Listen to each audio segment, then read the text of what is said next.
Hello friends, இன்றைக்கி நம்ம சேனலில் மலாய் கோஃப்தா எப்படி செய்யலான்னு பார்க்கலாம் வாங்க.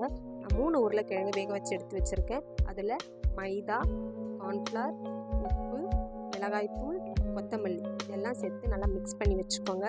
மிக்ஸ் பண்ணதும் சின்ன சின்ன உருண்டைகளாக உருட்டி எடுத்துக்கலாம். இந்த மாதிரி மாவில் கோட் பண்ணி ஒன்று ஒன்றா எண்ணெயில் போட்டு பொரிச்சு எடுத்துக்கலாம். நிறம் மாறுற வரைக்கும் வறுத்து எடுத்துக்கோங்க. பொரிச்சு எடுத்தாச்சு. இப்போ இது ஒரு பிளேட்டில் ட்ரான்ஸ்ஃபர் பண்ணி வச்சுக்கலாம். இப்போ ஒரு பேனில் தேவையான அளவு எண்ணெய் விட்டு சீரகம், வெங்காயம் வதங்கினதும் இஞ்சி பூண்டு விழுது சேர்த்துக்கலாம். அதோட பச்சை வாசனை போனதும் மிளகாய்த்தூள், மல்லித்தூள், கரம் மசாலா தூள், உப்பு சேர்த்து வதங்க விடுங்க. தக்காளி விழுது சேர்த்துக்கலாம். அதோட ஈரத்தன்மை போன வரைக்கும் வதக்கி விடுங்க.